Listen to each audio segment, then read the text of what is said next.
What can we talk about in innovation? When we start talking about a city that is made of innovation, made of technology, made of a lot of different things that you look at throughout the world, in a place that has made a difference in the world, you look at Huntsville. And we as a group, 2 years ago, I think about what happened 2 years ago. 2 years ago, this started, and it didn't start right here, it started in downtown, but it started as a movement. And it started as a movement, how we can get smarter, how we can get more technical, how we can have more technology that we work, how we can learn how to do an app, or how we can learn to do coding, or how we can learn to raise $1 million. And you look across the board at what's happened in this community. From this, we have gone to more entrepreneurship than we've ever had in our life. In this community, there's more entrepreneurship working than we've ever had. And as that works, we start to develop the newest, best widgets. And as we make the newest, best widgets, we have to have people who work and make those widgets and have to put them together. And then we have to have a company that pulls all those workers together, and then we have to have an industry. And as we do that, we develop a community. And we develop a community that is a high-tech community that is made for innovation and made to keep growing. To each of you have had a part of it. I see many people out here, and I was noticing Bob Ludwig and Bob Thurber and a few of us. There's many of us here who are double millennials. And we are double millennials because we are twice the age of most of millennials. But we feel like millennials because we like to work in technology. We like to see how things work. We like to see how we can get more efficient. We like to see things done outside the box. I just cut the cake, I put an X on it instead of push it down the middle. We have to see what happens. What happens if you cut it as an X rather than do something else? And as we do that, we start seeing the same thing that's brought this community together. This community has thought outside the box for years and years and years. And we've thought outside the box. Who would have thought that all of a sudden you would come out of World War II and you would bring German scientists here? Just people you had just fought in a war against, and they come here. And then who would have thought that we would be working on things like rockets? And who would have thought that today, from that little work that we were doing on rockets, we would have Missile Defense Agency, where we're doing 85% of America's missile defense work is being done right here in Huntsville, Alabama. Who would have thought that when we started off, with the idea that we're gonna make rockets, that we would have gone and we would have made the rockets that put man on the moon and took man into deep space. And then who would have thought that today we're building the new rockets, the rockets that will take man faster than we've ever moved and take man further than we've ever gone and take man to Mars and bring them back. That's what we're doing right here in Huntsville at NASA. And then who would have ever thought that as we did those little rockets, as that German scientist team came in and they said, we kind of like what we do in the aerospace field. Who would have thought that we'd come in and we'd be producing, we'd have AMCOM here, which is Army Aviation. And Army Aviation has more flying machines than the U.S. Air Force. And who would have thought that would happen in a little place called Huntsville, Alabama, which was known for cotton and watercress? But it did. And it happened because people thought outside the box. Who would have thought 50 years ago that if we do a research park, and that research park is a place where we put all of our technology businesses together so that synergy would come along, that we would end up with a research park which is thousands of acres. And who would have ever thought that now we have to change that research park, and we have to make it not a 1960s research park, but a 21st century research park with pocket parks and boulevards and retail in the middle of it, and more density so that you all of a sudden have a feeling that you're part of something out there. That is something that we have been thinking outside the box for years and years on. As we have been Huntsville, Madison County, North Alabama, we have put together the widgets that have made the difference in the life of everybody. And who would have ever thought that from a little business at UAH, or from a little department at UAH, we would end up mapping the human genome. And taking that human genome mapping that we have, and we would have turned it into a medical clinic, and we would have the first genomic medical clinic in the world located at Hudson Alpha. Who would have thought that? Who would have thought that you could now map your human genome for $6,500 when it cost millions and millions and millions of dollars to do it the first time? All that is done because our community thinks outside the box. Nobody knows what is coming next. Change is one of the most definite things that we all have, and change is going to come. And as we embrace that change, because I think that's the strength of our community, we have taken change and we have embraced it. We've embraced the change that has come in the aerospace field. We've embraced the change that has come in the space field. We've embraced the change that has come across the world, and we are making a difference. One of the final things that I want to talk about, Monday, we made an announcement. Rocketdyne Airjet is setting up its defense headquarters here, and it's going to add 700 jobs. And they're going to be making rocket engines. And this is part of the strategy that we started way back when in the 1960s. When the 1960s, when we started making rockets, we said we want to be the propulsion center of the world. And so we worked hard at NASA, and we had NASA named as the propulsion center of excellence for NASA, and we had Marshall Space Flight Center named as the propulsion center. And now we've got Airjet Rocketdyne, we've got Boeing, we've got Dynetics, we've got Teledyne Brown. We have hundreds of companies working in the propulsion field, and we have become the propulsion center of the world, the propulsion center of the United States, and I say by default that gives us the propulsion center of the world. Just another little part of the strategy that we're using as a city or as an area so that we can continue to grow and we can continue to grow jobs. And we can show the centers of excellence that we have. We are a community that is made to think outside the box, to move faster and move forward quicker, to use the technology that is out there so that we can make the new best widgets that are out there. And you're doing it here tonight. So to each of you, I want to say thank you. Thank you for doing the job that you're doing. You're coming out at night on your Wednesday night, you're coming out so that you can walk away just a little bit smarter, a little bit more technologically savvy, that you can walk away as someone who's going to be able to give more back to this community. And as you give more back to this community, you make this community a better place. You provide jobs, you provide industry, you provide a center of excellence for this community. And Huntsville has turned into a center of excellence in a broad range of fields, but that broad range of fields makes us something very special. Thank you for being part of CoWorking. Congratulations on 100 meetings, the 100th meeting, the second year anniversary. I was trying to figure that out. 52 weeks times 2 is 104, but I said, well, I guess we took off Christmas and Thanksgiving both years, so that gave us 100. But congratulations on 2 years. And we hope that we go many, many more years because the work that's done here makes us a center of excellence throughout the world. Thank you so much. I'm going to tell you kind of my journey. So how I came to start a startup, raise $1 million, do it all here in Huntsville by the time I was 25. As I say that, I notice I'm talking fast, so I apologize. There's going to be some lexicon around startup stuff. If there's any words you don't understand, just ask me questions. Totally fine. So for me, there was really 3 big steps that I took before I was able and comfortable to start a business. Those aren't for everyone, but they work for me. The first one is identifying really that you want to start a startup and then finding the space that you want to really devote your life to. Where is the industry that you want to spend the rest of your life thinking about working in, meeting all the people, and just being excited about? For me, that was video games. It helped that I was 11. But I still love video games. It's something that I've been doing for a long time. It's something that I really like. And it's something that I think is really the future of people and humans and connecting. So the beginning was identifying that industry and then figuring out how you can be an expert in a particular niche. So where can you make yourself the most valuable person in the world within that space? So what I did in video games is I went into competitive gaming, into esports, which is really treating video games as a sport. So, working in teams, competing in tournaments and leagues, practicing 8 hours a day, and trying to make it as an athlete within video games. And that might sound a little bit less crazy as it did 10 years ago, but it still sounds kind of crazy.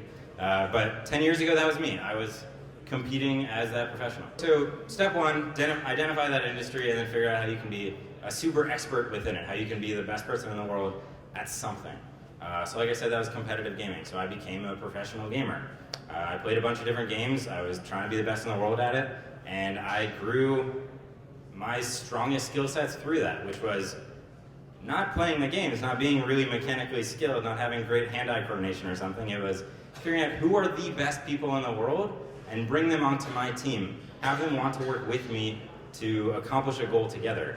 And that still is my strongest skill. That's still the thing I'm best at. It's not managing people, it's not managing money, it's not marketing, it's finding incredible people and getting them to want to work with me. So I did that for a bunch of years, and I created within myself a really valuable brand. Which brings me into the second step, which is practice. Try building that company. And for me, what that was in my junior and senior year of college, I built a coaching website for the most popular game in the world. It was a game called League of Legends. So I had been a semi and kind of professional player within that game. I had been on the business side. I'd connected, endemic sponsors with teams and tournaments. I understood all the most popular players, all the people that were the best in the game.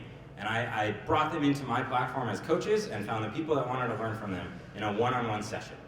I did that for about a year and a half. I learned all the terrible things that you can only learn by starting a business, like reporting and hiring and firing and paying people and when software goes wrong and all that kind of stuff. So did that for about a year, went pretty okay. I ended up selling that website, and it brought me to step 3, which is join a startup. Join a really fast-growing, exciting, incredible startup that is in that industry that you love, that you devoted your life to, that will give you all the opportunities you need to learn absolutely everything about the space so that you can create something incredibly valuable. For me, that was Curse. So this is back in 2013. I was on an hour-and-a-half call with a guy named Donovan Duncan. He's the president of Curse Media here in Huntsville. We talked. I loved what they were doing. And 2 weeks later, I flew here to Huntsville. I'd never been in the South before, never been to Alabama before, never been to Huntsville before. I had a duffel bag of clothes, and I decided to put everything I had into Curse for 3 years. And I did that. So at the time when I joined, they were a 25-person startup doing incredible things. They figured out their identity, they knew their model, but they hadn't reached the heights of yet what they were to reach. And so I did my best to help them get there. So I worked 7 different jobs, got promoted 5 times in 3 years, and ended up being the youngest executive in their history. I ran biz dev and content marketing for the media side of the business. And literally for 3 years, it was my identity. I introduced myself to everyone as, hey, I'm Justin from Curse, which sounds really great in a biz dev setting, but in the dating scene doesn't go so well. But it was my world, and it was perfect for me, and it's what I would recommend to anyone, is to find a startup like Curse, because anytime they gave me more responsibility, they expected more out of me, and I did well at it, I was given more opportunities. And that is everything that I love about startups. That is what they're about. It is a meritocracy at its core. If you do well, then you are a star. If you continue to do well, you're given more opportunities, you continue to grow, you build teams around yourself, you identify new business opportunities. That's really what a startup's all about, and that's what Curse gave me. And it brought me to the point where I finished step 3 and I had everything that I needed. So where I was in January of 2016, I had the core things, the pieces that I needed to build a company. The first for me, and this is not for everyone, but the first for me was co-founders. When I get demotivated, or I get scared, or I'm worried about something, I have people that are incredibly excited, that believe in me, that know that we're going to kill it. And I had those people that I trusted as much as I trusted myself. Those were people that I worked with, very closely at Curse for 3 years. That they were my best friends. They were people that we executed on projects with better than literally anyone in the industry. The second thing that I had was I had a unique advantage that no one else in the world had. By that time, not only did I understand the industry, not only did I understand the pieces of building a business, those foundational parts, but I had an unfair advantage in the place that in the business that I wanted to build, which is the third piece of those things that I needed, which is an idea. It wasn't my idea, actually. It was one of my co-founders. He had a great idea. It was something that I knew I had a significantly unfair advantage in. And I had that team with me, and then the last little piece is I had some startup capital, which really helped, which was just by talking to wonderful people and having them believe in me. So that brought me to January of 2016, where I quit my job in an incredibly fast-growing startup. where I was doing well. I was the youngest executive in their history. I was paid incredibly well. Life was wonderful, and I quit. And it's because I finally had those pieces to accomplish the goal that I've had for 12 years, more than a decade. And that was in a company that was in the process of being acquired by Amazon, which is a super successful exit. But I quit because finally the time had come where I had everything I needed to start a startup, which was Chrono GG. Before I get into the company and the team and what we're building, I'm going to tell you a little bit about the industry that we're in, because it might be a little bit unique to some of you. So Chrono is in the gaming industry. We're in video games, and specifically we're in PC games. And the interesting thing about games is they are now the single biggest sector within the entire entertainment industry. Gaming is bigger than books. It's bigger than movies. It's bigger than music. It's bigger than TV. And it's the fastest growing as well. Last year, gaming did about $100 billion, and our specific space in it, which is PC gaming, did about 33. There's three big players I want to talk about. So the first is Steam. They're the single biggest distribution platform for PC games. It's where everyone goes to buy their games for the computer. Last year they did about $3.5 billion. A little bit more than Amazon, which we're also going to talk about. The next company I want to talk about is Twitch. Twitch is a platform that lets people stream themselves playing games in real time. And that might sound like something crazy. Why would you want to watch other people play games when you could just play them yourself? Well, at any moment, Twitch has more than 650,000 concurrent people watching other folks play games. Some of the most popular broadcasters on there have tens of thousands, hundreds of thousands of people watching them at any time. League of Legends is the most popular game in the world. It has more than 100 million monthly active players in any particular month. And they have a professional gaming scene within that game. What I mean by that is there's people that play that game as an athlete, as a profession. It's their life, it's their career. They're on teams with support staff of 40 people. They're teams of 5 that literally practice 10 hours a day, every single day, to be the best at that game. And in 2016, the League of Legends final match went to Game 7. More people watched that Game 7 than watched Game 7 between the Cavs and the Warriors in the NBA Finals. So a little bit about Chrono. We're a distribution platform in the gaming space. What that means is that we work directly with the best game developers and publishers to feature their games on our website, and then we sell them to our customers. We don't develop games, we don't make them. We simply work with the people that do to then sell them to our incredible customers. And we do it in a unique way. What that unique way is that we feature only one game at a time. So we're not a storefront. We're not like Steam that has thousands of different games on it and hundreds of different deals. We only sell one thing. And all those games are just on our website for 24 hours, then every day it's something new. Which is essentially meaning that our goal is to create a habit within our customers so that they visit us every single day. When we have a new game coming out at 9 a.m. Pacific every single day, they're there, seeing what that new title is and seeing if it fits them. And the last piece is that we work with all of those most popular influencers in the world to drive attention to us. All those people with tens of thousands of people watching them on Twitch, on YouTube, with huge social media followings, we work with them to drive attention to the games that we're selling. So I'm going to tell you a little bit about the team. So I'm Justin Sachs, I'm the CEO. My background, about a decade ago, I got started in competitive gaming. I ended up building a coaching website for League of Legends, that game that I mentioned. In college, I sold that off, joined a company called Curse.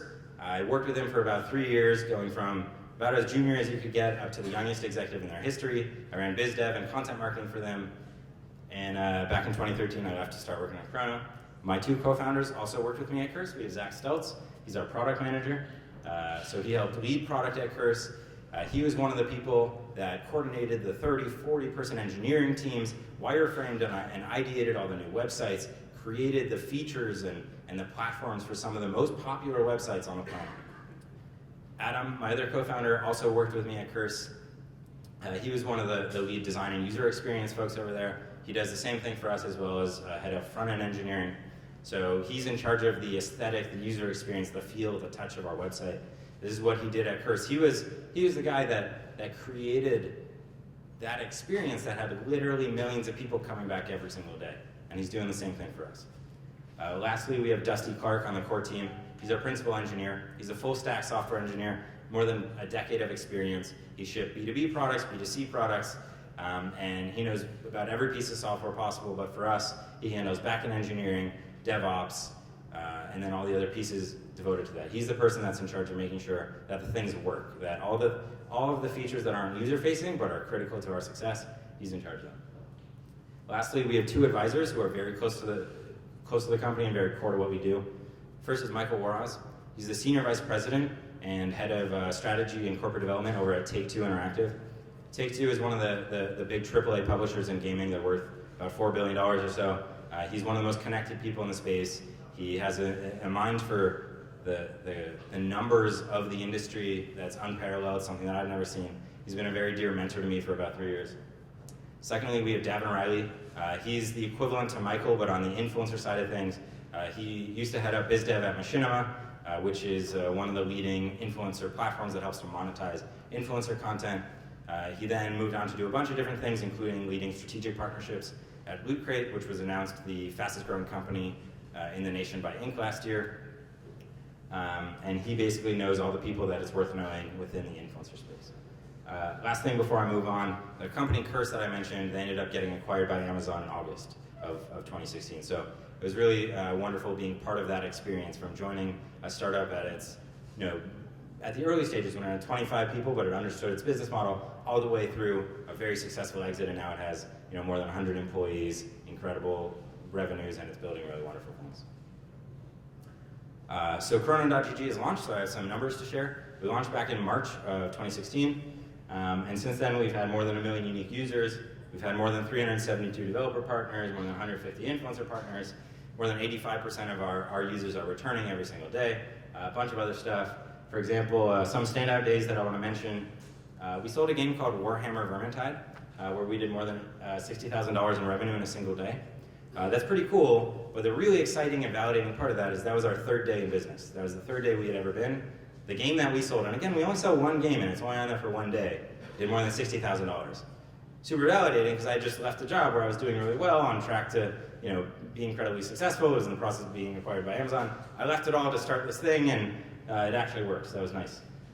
We also sold a game called Insurgency, where we fully sold out of more than 15,000 copies in a day, with one single influencer driving more than 6,000 of those sales.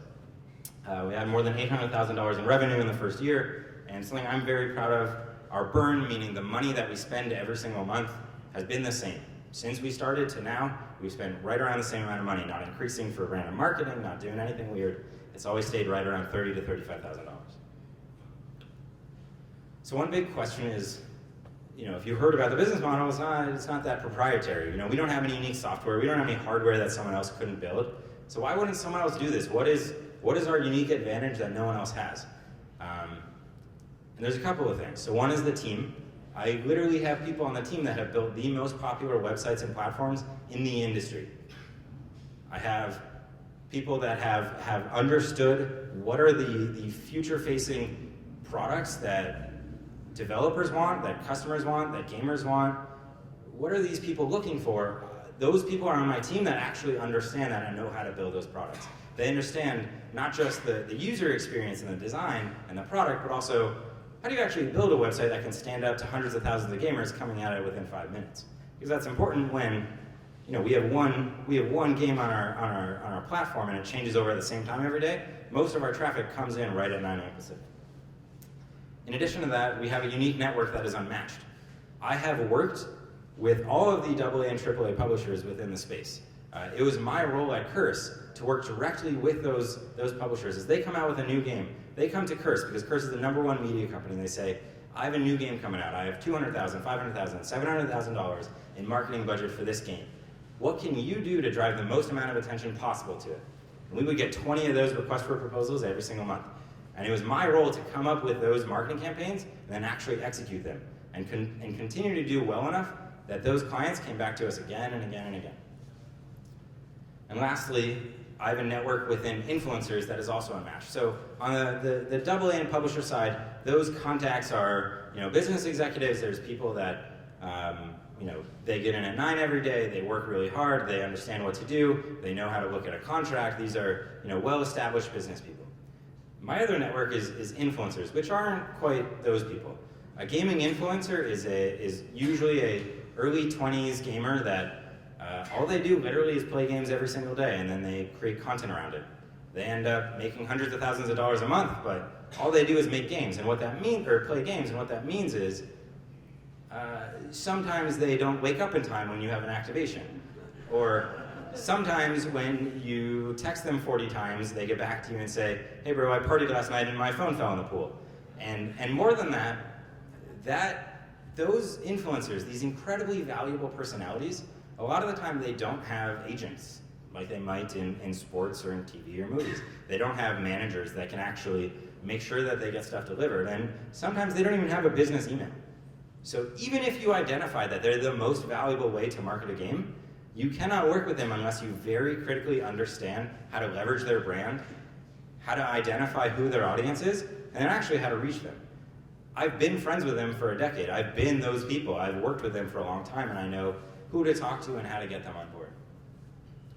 And then lastly, on the bottom, I have some of the different folks we've worked with, which are wonderful game developers and wonderful influencer partners.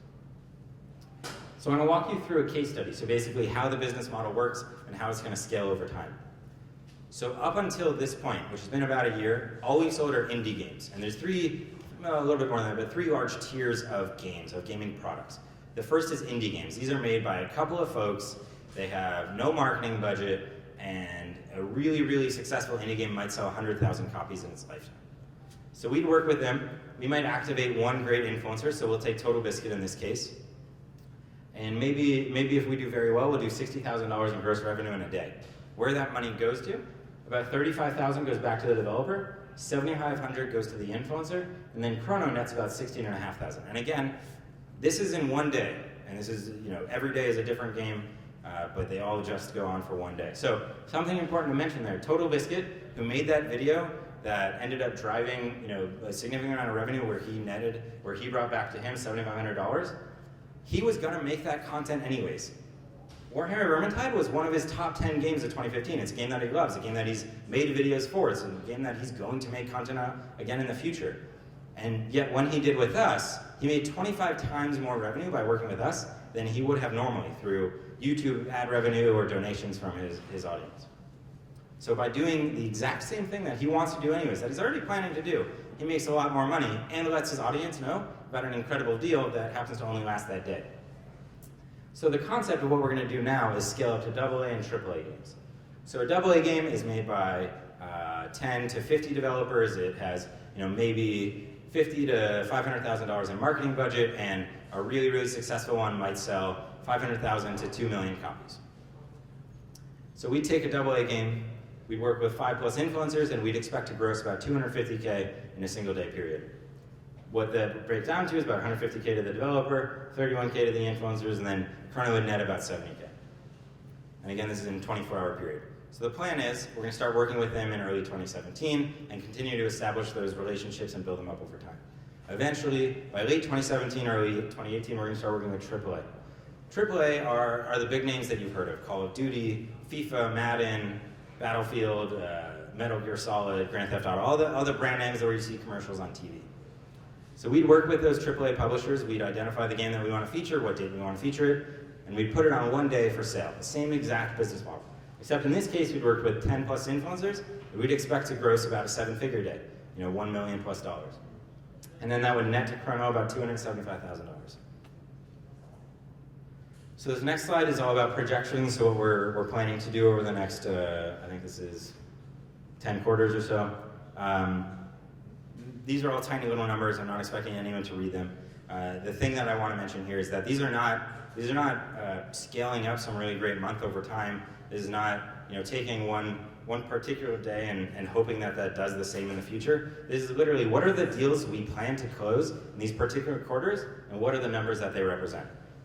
So at the end, in the aggregate, the plan is in 2017 we gross about $12.5 million and net out to Chrono about $3 million. 2018, when we're working with all these AAA publishers, when we're activating all these influencers again and again, and we've grown our organic audience, we would expect to gross about $50 million and net out to Chrono about $12.5 million. So again, question, business model, super straightforward. We sell one game for one day, and every day is something different. That's it. So what is the potential? What can we do? Where does that business model potentially go? Well, if we execute and we do what we say that we're going to do and what we think we're going to do and what we're planning to do, our ceiling is right about $150 to $200 million in PC digital game sales. The other opportunities are kind of going in two large different directions. One, we can expand the model into additional verticals. The easiest of which is console and mobile games. So that pie that I put on the first slide, where PC was 33 billion, console and mobile make up the other 67. So the whole pie is 100 billion. So that would be the initial concept, right? We've taken our model, taken our user base, taken what we know, what we do really well in PC, move it into mobile and console. Additionally, we can move in the other entertainment sectors like books or music or TV or movies. I don't really know, I don't have a super unfair advantage there, so I wouldn't really want to do that, but that is always an opportunity. The second big thing that we can do is essentially try to take market share in the total games distribution space. So Steam, which did $3.5 billion, Amazon, which did incredibly well, other companies like GOG, which are doing really interesting things in overall game distribution and storefronts, we can start building towards that with our unique audience and our unique model. So what that would mean is we build an ecosystem where folks live within our ecosystem, they buy games through our ecosystem, and then they download games, they build communities within that. That's what we would have to build in order to start taking market share away from that and break through that ceiling of $150 to $200 million. So what are we raising? What is this round, and what are we raising money for? So we're raising $1 million in this round to do 3 core things. We've raised about $890,000 of it. Our lead is AIM Group, which is a wonderful angel group out of the Southeast. We're looking to finish up that last 110, hopefully with you guys. And what we're trying to do is really do 3 core pillars. So the first is people. We need to grow our team. So right now, like I mentioned, the rest of the team is on the technical side, but we only have the one core back-end developer and then Adam as our front-end engineer. So we need to add one more back-end engineer in the short term, and then a DevOps person that can focus specifically on making sure the website is as reliable and as quick as it has been, and as our customers expect it to be. Secondly, we need to grow the biz dev team. So we've literally featured one different game every single day. And it has been indie developers, which means there's not one publisher like in the movie space, or 4 publishers in the movie space that you can go to that have every single movie that they can distribute to you. No, we have to go to individual groups every single day to get a new game. That means I have had to close more than one deal every day since inception, because I'm the only person doing the biz dev side. And that's fine, but I would like to sleep in 2019, so I want to add some folks to the team that are going to be prospecting those new titles, bringing them on board, identifying the calendar that we need to do, scheduling them out, and then have really core critical relationships with those AA and AAA publishers, because that's what we want to execute on the first and second half of 2017. Lastly, we're going to bring on 1 to 2 operations people to continue to scale the business in the way that we have so far, to look at the long term as healthily as possible. The second big pillar of what we're doing is focusing on revenue. So we're going to raise this money in order to leverage it to make more money. And what that means is our business model, by working with indies, is that we can work on a rev share basis. So we work with them, we identify a game that we want to sell, what date we want to sell it, get them to agree. Any of the copies we sell, they get a significant piece of those sales, so they get a revenue share. That works great, but with AA and AAA, even to have the 10 minutes to meet with them, they need a minimum guarantee. They need something that no matter how well the sale does, they have some minimum floor that they can go tell their boss and their boss's boss that they at least did that much. So we're going to leverage that capital in order to execute on the best games possible and get those deals on our platform. Similarly, we're going to use the funding to do minimum guarantees with influencers.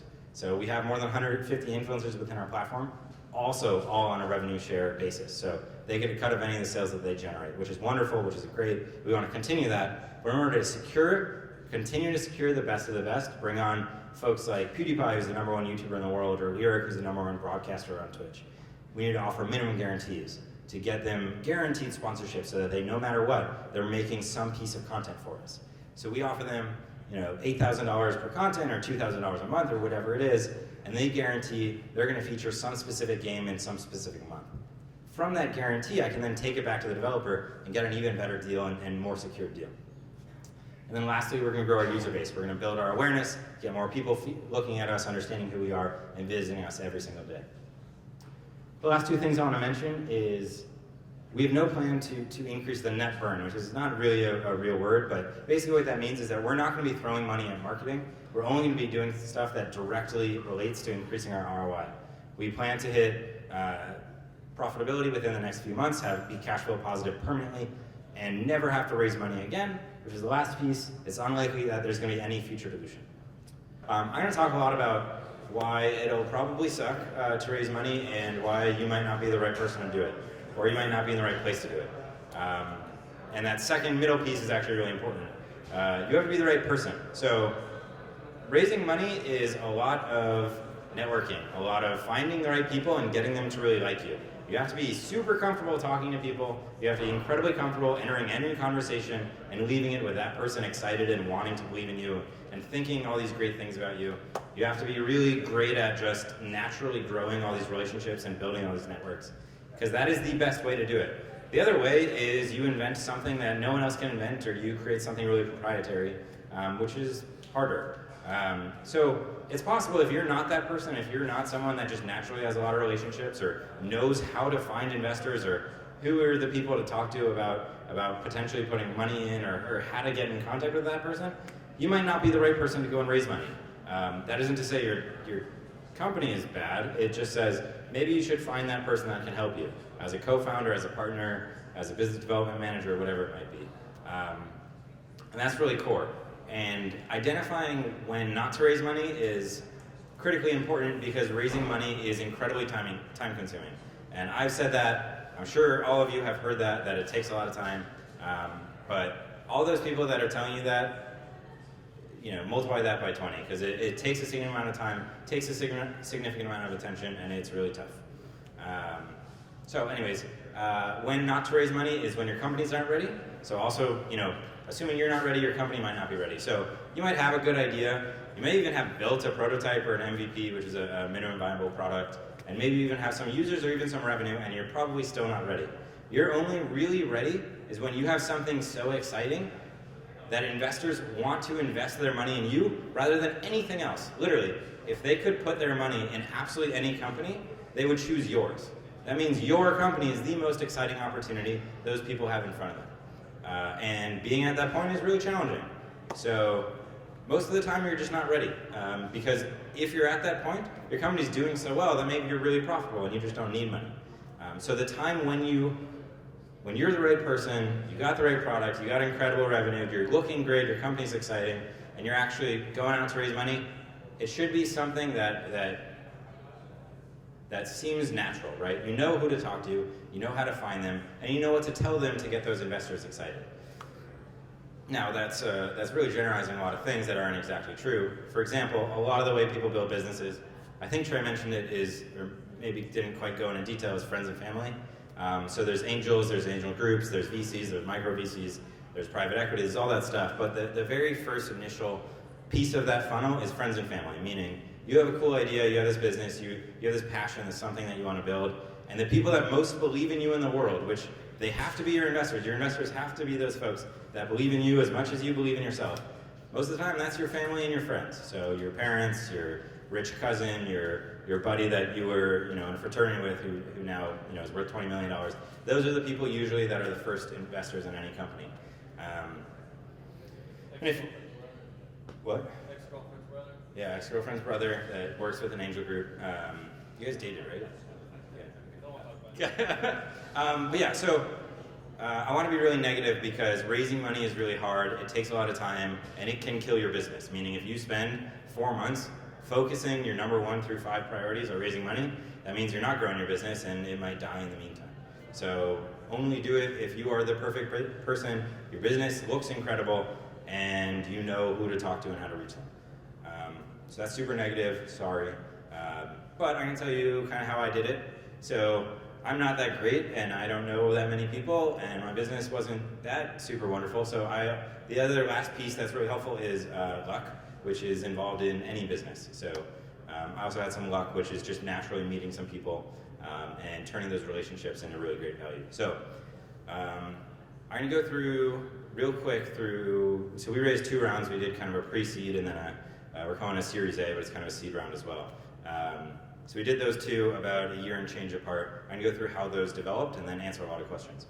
So the first one, which was our pre-seed, the time that we were raising money, we hadn't yet left our jobs. This is my company. We hadn't yet left our jobs. We certainly hadn't built the product, and we kind of had the idea. But what we did have was we had an incredible team. We had these people that were literally better at some very certain specific thing than any other people in the world. And we had an idea that seemed pretty plausible, seems like it probably could work, and I knew some people that had money. So as I was just talking about potentially starting a company and talking to some folks about advice, I had a bunch of people that are like, look, when you're ready, when you want to make this happen, I will put in $50,000. I'll get these other folks to put in $100,000. Or, hey, I know this other guy that can put in $120,000, and I'll help you raise that money so that you can quit your job and build this. That was really critical. And that wasn't entirely intentional on my part. It was just me talking about something that I needed to talk about, which was building a business and this idea that we had, and this incredible team that we had formed. And eventually people are like, look, I believe in you. I think you're going to make it. So if my $50,000 can help you get there, let me put my money in. That was our pre-seed round. We ended up raising $325,000. 150K was in a convertible note. So to answer that earlier question, a convertible note comes in a lot of different forms. Essentially what that means is someone gives you money without the valuation part. So there's some caps and some other things on there, but essentially they give you money saying, hey, you're far too early, we cannot figure out a valuation just yet, so we'll do that next time you raise money. And that's when their note triggers, and it turns from just money, just kind of a loan, into actual equity. So we had $150,000 in a convertible note, which just triggered when we hit this Series A. We also raised $175,000 right around the same time. You could call it a bridge investment, but not exactly. But that was that was a price round, meaning that we put a valuation on the company. That was a big mistake. Don't put a valuation on your company until it makes sense to, until you can actually predict future cash flows or future valuation. Try to raise money your first 1, 2, whatever times with convertible notes saying, hey, we're going to figure out that valuation thing later. You believe in us, you know that we're going to make money. Loan that money now and it'll trigger into equity once we actually have a reason to figure out that valuation. That was the first mistake. Another mistake that we made at the pre-seed round was getting too many people on our cap table. Cap table is your capitalization table, I think, something like that. But basically the people on your cap table are all the people that own equity in your company. So that's common stock, which are typically founders and employees, and then preferred stock, which are your investors. So that can come in different rounds. So like the first folks to own preferred stock were those first people that bought the price round, that $175,000 in our pre-seed. The more people on your cap table are the more people that you have to keep in communication with, and most importantly, the more people you have to chase down to get their signatures before you ever raise money again, which is a lot of work. So we had, we had closed our Series A round. We had these people all wanted to give us $1 million. They had our wire details, are ready to send it. But until we can get every single person on our cap table to sign the documents saying, hey, this is good, I understand everything, I agree to everything, we couldn't do it. And that took an extra week. That takes, with us, I was, calling people 20 times a day, but that can take a long time, and that can be really, really critical, because right when you're trying to close a round, most of the time you're kind of running out of money. So don't add people to your cap table unless you have to. And there's some vehicles that help with that, which means, for example, if you raise from 4 angel investors, they're each putting in $50,000, totaling $200K, have them form an LLC as the vehicle, have that LLC invest in your company, and one of those 4 people will represent them. And that's the person that you talk to. And instead of having 4 people on your cap table, you're gonna have 1. So we made a bunch of mistakes on the pre-seed round. So we just finished Series A. How that one worked is 6 months ago or so, we decided to raise money, which was an actual decision. So there was 2 real paths that we could go. One is raising money and pouring that money into the company, growing as fast as possible, and scaling to a really, really awesome size. In a quicker scenario than the option 2, which is don't raise money, aim for being profitable, and then just slowly grow over time, reinvesting profits back into the company.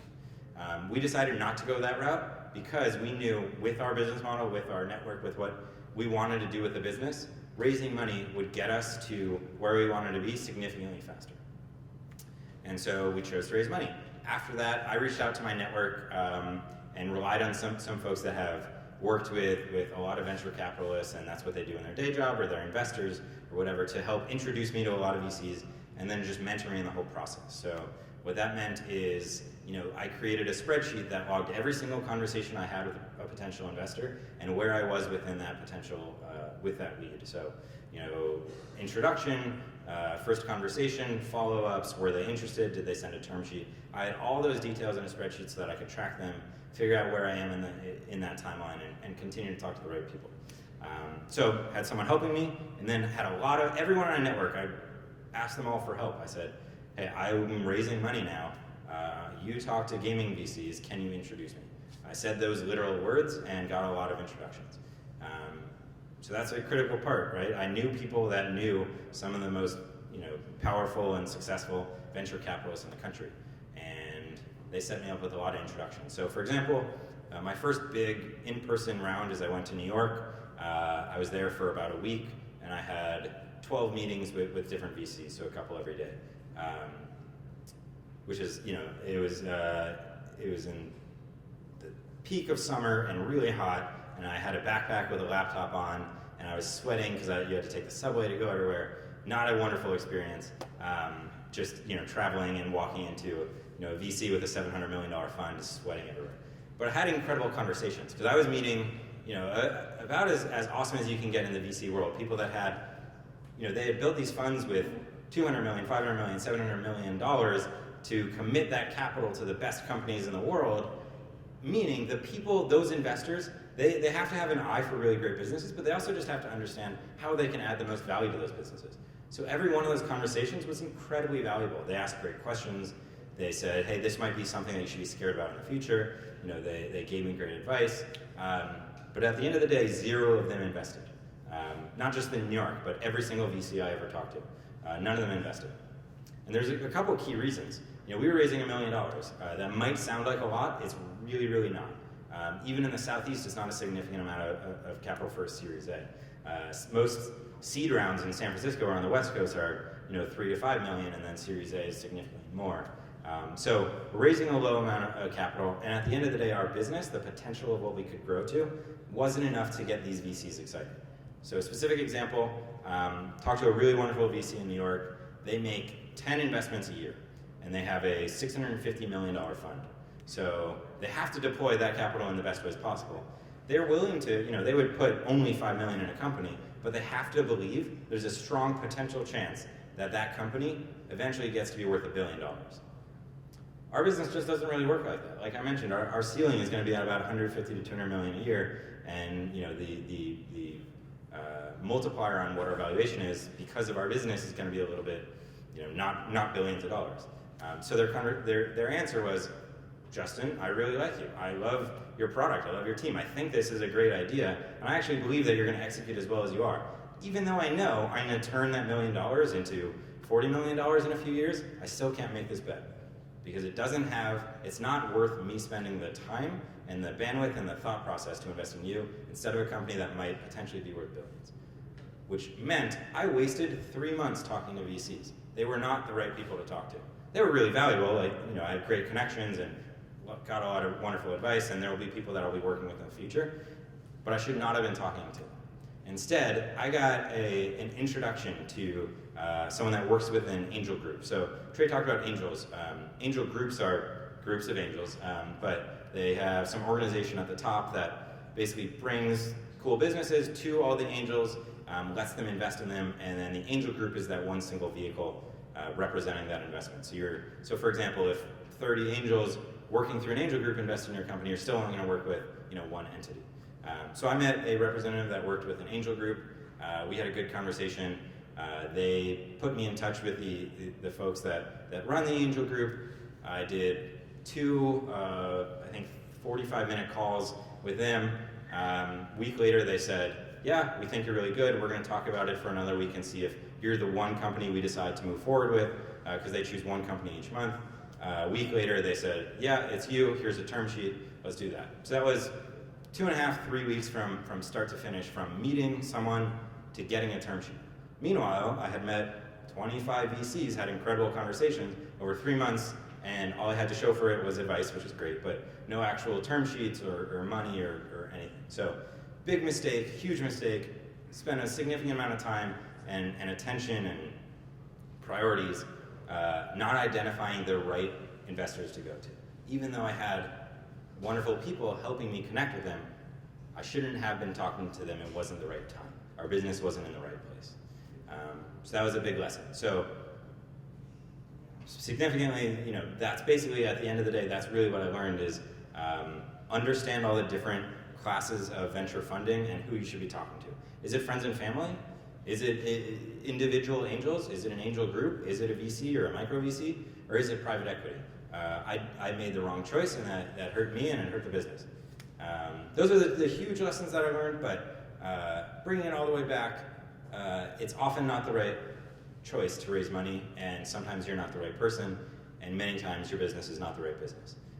But if you are, I would love to help with some of those things that really hard to even read about, even from, because those exciting talks that Tim Ferriss is going to have and Gary Vaynerchuk are going to have, they might not talk about the annoyance of putting extra people on your cap table. So I would love to help out with some of those.